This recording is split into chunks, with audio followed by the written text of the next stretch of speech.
So joining me now for Left versus Right, we've got the very beautiful Simon Danchuk. Thank you. And the very lovely Belinda de Lucy. Thanks, guys, for joining me. I think you've been on this show many times, haven't you, both of you?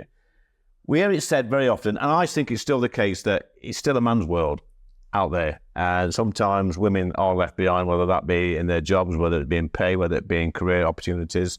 And I do hear, sadly, some people saying now that... still saying that a woman's place is in the home or in the kitchen.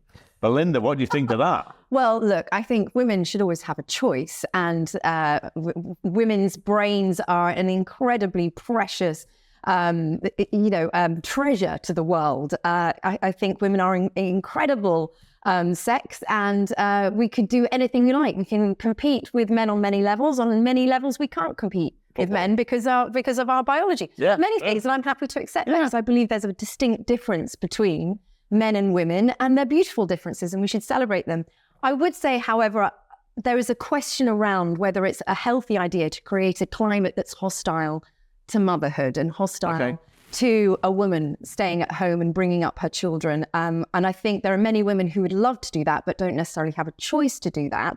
And whether we should make a more encouraging, supportive climate for women to stay at home. Because in the old days, for my mum, for example, she didn't go out to work till I was 13 years old. We didn't have very much money. We didn't go away on swanky holidays. Yep. Our holidays were campsites. Yep. Every summer in tents and little burners and things. And that is because my mother and father made the choice. We'd have a little bit less money, but my mum would be there bringing us up. And because that was more important. That's a good point, Brenda. Simon, do you think sometimes, not just women, but families in general, sometimes make that choice to add those finer things in life at the expense of, dare I say it, looking after the children? Yeah, I think they probably do. And people are often conflicted, aren't they, in terms of what they want or what they want to achieve in life, but also whether they're providing a good home situation for their children. So you can want too much, I think, and having a more humble upbringing with fewer holidays perhaps, and a more humble upbringing, I think can be good for children as well. It isn't all about flash cars, big holidays and so on and so forth. But in terms of the question, I think it's up to women whether they stay at home and look after children or whether they want to go out to work. I think, and you said it's still a man's world. I think it is. There's still a lot of bias in favour of men, and I think we still need to address some of that. Well, look, I would say that staying at home and bringing up children is, I think, better for society, because the more the state brings up the child, I think the more worrying it is. There is a reason I think that there are a lot of children turning up to school, not potty trained, in nappies. Exactly. So what about this Labour idea of teaching children how to brush their teeth? I think that's the wrong direction. I think it's worrying. I don't want the state to bring up children. I think it's much better that babies and small children are in the home with their parents, away from state indoctrination. But then is it the children's fault if they've got bad teeth and the parents have not taught them how to brush their teeth, and the schools had an opportunity to... There is a lazy element as well to some parenting, but other women don't have a choice because the father of the children has not stuck around, doesn't financially support them, so they've got to go out and work all these hard hours. So maybe we look at changing a culture around welfare, replacing fatherhood, and put value back into fatherhood as well, so they're there to support. Okay, so this argument that's been spinning around for weeks, Simon, about teaching children how to brush their teeth. Now, I'm sort of on Belinda's side with this, not necessarily for the reasons that Belinda says, but I think if we do get these children from these backgrounds and learn them how to brush their teeth, I don't think it'll make any difference to their dental hygiene at all, because when they get home, they're still eating the same rubbish food, the pop, the crisps, the chocolate, the processed food. And that's the real damage that is caused. I think we can extend the welfare state far too widely. Yeah. That's my concern. I think we should be constricting the welfare state. Yeah. It's up to parents to look after the children. That's their primary responsibility. It's not for the state to intervene in that way. I think we need better parenting. I think perhaps government can do more about educating people to be better parents. I think that's crucially important. But responsibility has to stop with the parents. Yeah, but I mean, you see with a lot of these families from the more deprived backgrounds who maybe the parents are at home all day, and they're not providing that stable family sort of background. They're not educating the children properly.